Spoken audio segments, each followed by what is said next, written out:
this is just a movie. This is pretend, make-believe. Hollywood theatrical BS. I mean, this could never, ever possibly happen in the real world. Could it? Give me a flight number. One that's low on fuel. Windsor 114, transatlantic from London. Fuel tanks dry, some martini. Activate the ILS landing system, but recalibrate sea level. Minus 200 feet.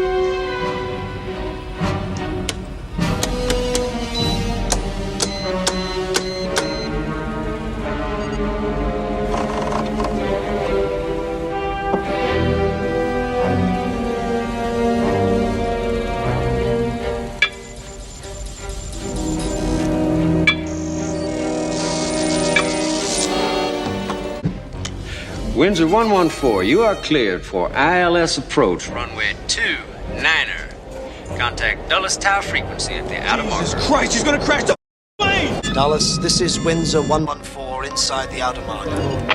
Roger 114. This is Dulles Tower. We have radar contact and show you on ILS. You're in the glide path and you're looking good. Approach flaps. Approach flaps. Approach speed 140. Approach speed 140. 130. 130. Altitude 1,000 feet. 800, guys. You're only at 800 feet. Ref speed plus 20. 600 feet. Looking good, Windsor. Now watch it. 30-knot crosswinds and the runway is icy.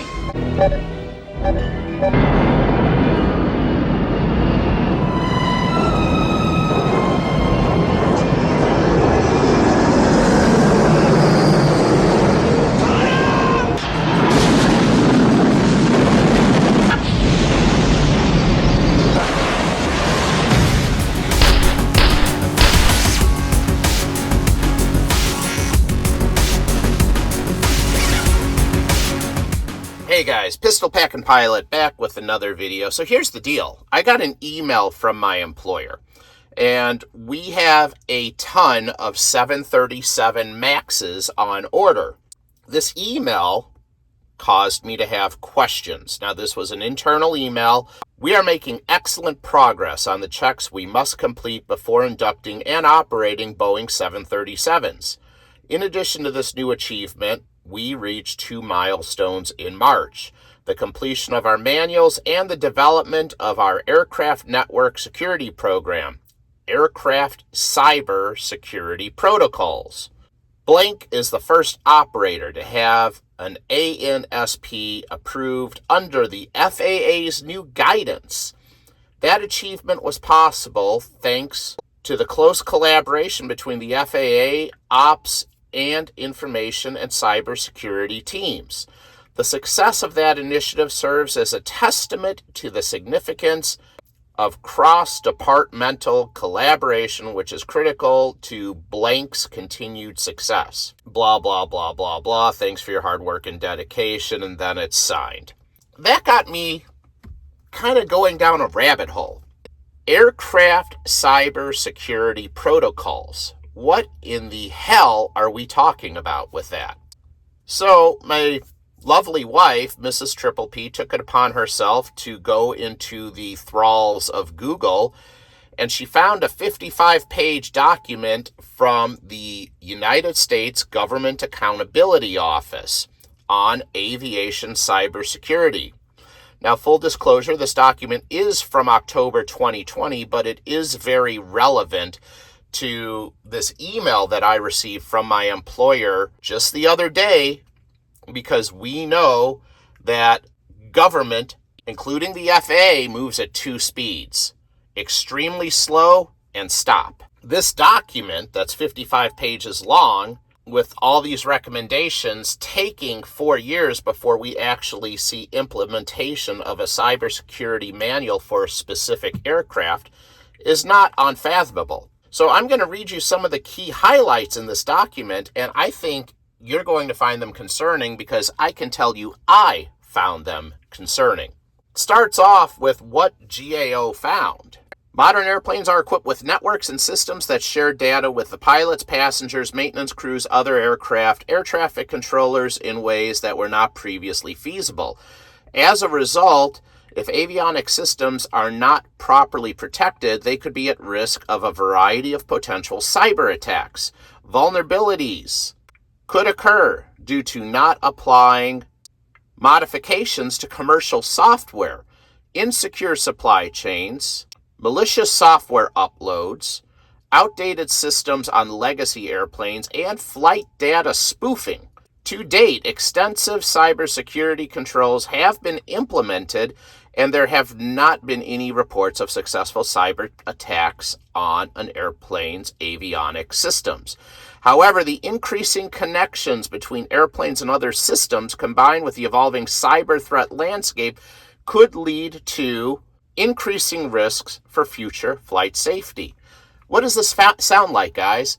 What recent event just happened in Baltimore involving a really, really big floating vessel and a very large accident near one of our biggest ports? Until the FAA strengthens its oversight program based on assessed risks, it may not be able to ensure it is providing sufficient oversight to guard against evolving cybersecurity risks facing avionics systems in commercial airplanes. The aviation ecosystem faces increasing risk to flight safety from complex and diverse sets of threats.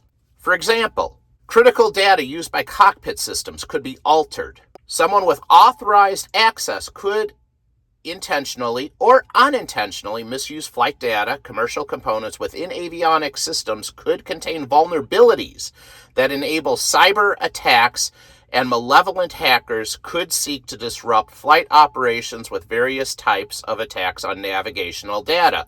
Again, it's important to note that to date, there have been no successful cyber attacks on an aircraft avionics system. However, the evolving cyber threat landscape, combined with increasing use of internal networks on airplanes and the increasing connections between airplanes and external sources, could lead to increasing risks for future flight safety. Wow. Could lead to increasing risks for future flight safety. That's quite the statement if you think about that. Essentially, they're telling us that some type of cyber terrorist could wreak some level of havoc if protections are not put in place to prevent this from happening. And guys, it just happened on October 27th of last year with Boeing. October 27th of 2023, Boeing had a huge ransomware problem. I'm going to put the video clip in right here because this gentleman who works in cybersecurity can explain it much, much better than I can. All right, guys, so here's what's going on. We have Boeing, one of the leading defense contractors out there, has been named on the Lockbit dark web leak site. And this happened on Friday, 27th of October, around 2 o'clock in the afternoon Eastern time. And they came out and they said that they have stolen data from Boeing and they expect to be paid a ransom as to not release that data. And that left Boeing and people at Boeing scrambling, trying to figure out what's going on. So Lockbit is a notorious Russian-linked ransomware group, announced on their dark web leak site that they have Boeing. Now Lockbit, they're in like their third iteration of their organization or their cyber crime group. They've been around since 2019, so they've been around for a while, but lately there's been some issues with this group that I'm going to talk about here in a minute. But everyone at Boeing right now is scrambling. They're trying to assess the situation. They're trying to understand what's going on. So again, guys, this document that I'm sharing with you, there is nothing in here that is security sensitive information. It is a publicly viewable document. I will link the document down below in the video description. If you're having problems falling asleep at night, it's 55 pages long. I guarantee you'll be sleeping by page 9. Among others, cyber threats pose increasing risk to avionics systems. Cyber threats, which include any circumstances or events with the potential to have an adverse impact on cybersecurity, can be intentional or unintentional, and can come from a variety of sources. And then it goes on to list cyber criminals. It talks about terrorists. Obviously, we're talking about cyber terrorists, and we're talking about insiders. I did not expect, I don't know how this document's been out for over 3 years, and I've never even seen it before. It's kind of interesting. And the Department of Defense actually makes a reply to this document, and we'll get to that in a minute. Avionics systems, which are increasingly interconnected with other airplane systems and with external systems, face a wide variety of potential vulnerabilities if proper protections are not in place. As highly interconnected systems, unprotected avionics systems could be vulnerable to a variety of potential cyber attacks. Vulnerabilities could occur due to modifications, patches to commercial software not being applied, insecure supply chains, malicious software uploads, outdated systems on legacy airplanes, and flight data spoofing. There's those 5 things again. Airplanes are increasingly reliant on complex software that may have security vulnerabilities, potentially could be exploited with criminal intentions. Wow, again, what does that sound like, guys? Does that sound like a very interesting ship that had a very close and tragic encounter with a very specific bridge? I don't know. I mean, you tell me. I personally think that was a cyber attack. But what do I know? I'm just a stupid bus driver. Without adequately assessing the security practices of manufacturers and thoroughly testing electronic components, cybersecurity vulnerabilities can be introduced into avionics systems at multiple points within insecure supply chains. This could potentially result in a range of impacts, from allowing an adversary to take control of a system to decreasing the availability of materials needed to develop a system. Within commercial airplanes, software and hardware compromised by malware could enable malicious persons to perpetrate exploits after the compromised parts are installed on the airplane. Holy crap. The data that are transmitted using ADSB, so ADSB, guys, is basically the way airplanes can talk to other airplanes as well as the way they talk to air traffic control, and it sends things like your speed, altitude, your vertical speed, things like that. The data that are transmitted using ADSB are unencrypted and unauthenticated, which raises security concerns. Potential spoofing scenarios that could adversely affect flight operations include alterations to an airplane's location information, which could make the airplane seem to disappear from the skies, thus preventing an ADSB ground station from receiving its true location information. Spoofing could also affect the airplane's situational awareness by creating the appearance of a nearby ghost airplane, which could cause a pilot to alter an airplane's course. While air traffic controllers could help a pilot resolve such a scenario, which they would, that, in the grand scheme of things, is not the hugest deal that could happen. FAA and researchers are aware that ADSB spoofing poses a threat and are working on ways to mitigate it. As another example, security researchers have shown that an airplane's instrument landing system, remember that video from Die Hard 2 that I showed you at the beginning of this video? Which provides crucial data such as angle of descent and alignment with the runway to the pilots as they land, particularly in dark and foggy conditions, can be attacked by overcoming the physical access controls in place on the ground and by intercepting and spoofing the radio signals that the landing system relies on. All right, Aviation 101, guys. An instrument landing system, aka an ILS. When I am flying in my Airbus 320 into lousy weather, many times I will not see the runway until I'm just about to touch down. I am, in many cases, only 200 feet above the ground before I even see anything. So you're getting dangerously close to the ground, and you're flying visually blind. So we're 100% reliant on our instruments. Those instruments give us a localizer, which gives us lateral guidance, and they give us a glide slope, which gives us vertical guidance.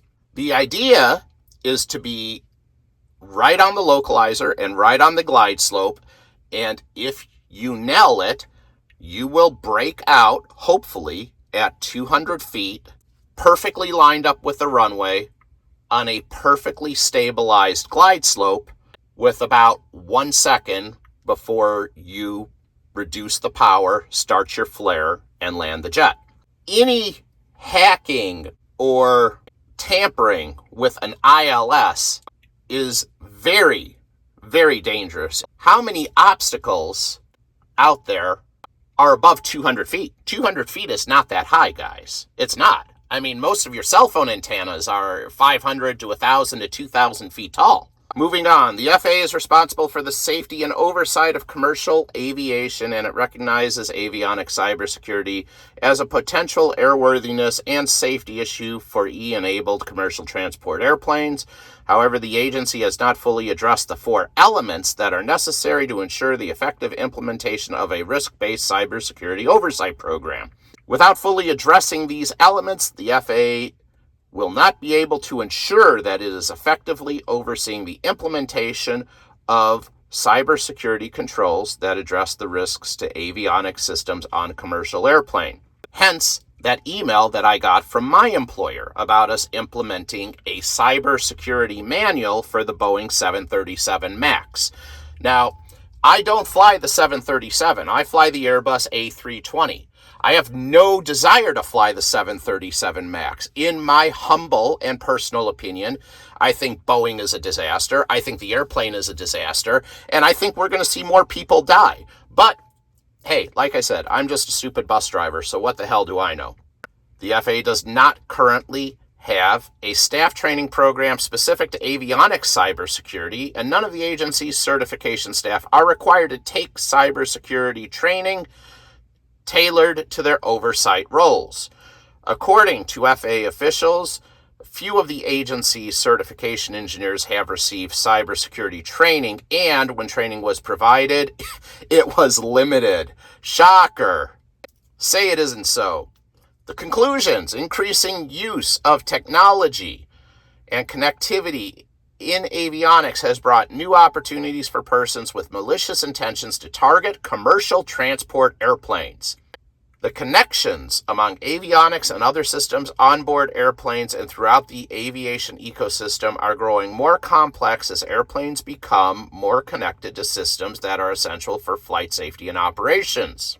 The FAA has not conducted an overall assessment of the cybersecurity risks to avionics systems, and it has not developed policies and procedures for overseeing the implementation of avionics cybersecurity controls based on such an assessment. Without risk-based policies and procedures that address internal training needs, independent cybersecurity testing of avionics systems during airplane certification process, and ongoing monitoring after an airplane is deployed, the FAA may not be able to ensure sufficient oversight to guard against evolving avionics cybersecurity risks. We are sending copies of this report to the appropriate congressional committees and to the Department of Defense, the Department of Homeland Security, and the Department of Transportation. We are also sending copies of this report to the relevant private sector entities. In addition, this report is available at no charge and there's the link, which I will again link in the video description below. The Department of Defense did make a response on September 17th of 2020. They said that the FAA should fully implement key practices to strengthen its oversight of avionics risks. The DoD concurs with comment and welcomes the opportunity to reinforce the report's accurate description of aviation cybersecurity collaboration between the FAA and the DoD. Guys, I've been flying airplanes for a very long time. I have well over 15,000 flight hours, with the majority of those hours being in turbojet aircraft and large transport category aircraft. I have flown everything from Learjets up to regional jets, up to MD-80s, and now, like I said, I'm in the Airbus A320. I don't know how this report has gone unnoticed for so long. I have searched news sites, and this report from the Government Accountability Office got virtually zero attention, and I'm kind of as to a loss for why. If and when the day comes that there is a cyber attack on a commercial airliner, will our president go on TV the next day, just like he did with that shipping vessel, and say there was nothing nefarious? Do you remember that? After that shipping vessel struck a certain bridge, our president went on TV and said there was nothing sinister, there was nothing nefarious, before the NTSB was even allowed on board. Why? Why would our president do that? How can he be so certain that there was nothing nefarious? I mean, what's the point of the NTSB? All right, you can go home, guys. President says there was nothing sinister, nothing to see here. Get back in your cars, go home, hop on your commercial flights, go back to your families. There's nothing to investigate. I am making this video because if and when the day comes that there is a cyber attack on a commercial airliner, I want it to be public knowledge that this has been a risk for quite some time. And to be perfectly honest with you, ladies and gentlemen, if and when that day comes, which I hope and pray it doesn't, there is a chance it could be to my aircraft. And I, much like all of you, would like to go home and see my family at night. Thanks for watching, guys. I am the pistol packing pilot, and I am out. See ya.